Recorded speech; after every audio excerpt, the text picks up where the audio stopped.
Good afternoon and welcome to the Good Plates Kitchen. Today we're making Enchilada Howard con Carne Guisada. Enchilada Howard, served at El Coyote in West Hollywood, is aimed after one of El Coyote's first customers.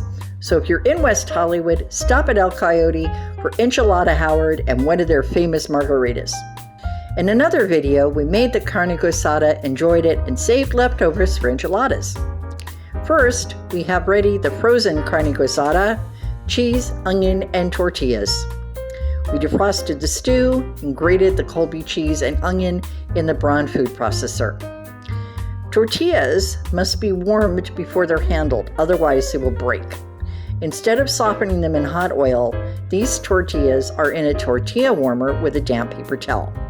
They soften in the microwave for 30 seconds. Mix the cheese and onion. Put some of the stew at the bottom of your casserole. To make the enchiladas, put a tortilla on the sauce, then put some cheese and onion mixture on top. Roll the sides up tightly. If the sides don't want to stay, use a toothpick to secure them. Keep doing this until your casserole is filled up.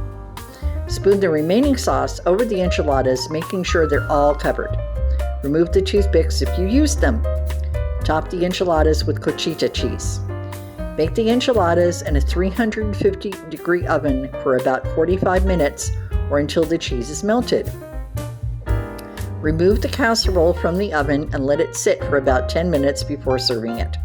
Serve the enchiladas with sour cream and green onions for garnish. Enjoy! Ingredient amounts and directions are on the website. Thanks for watching and please subscribe. See you next time on The Good Plate.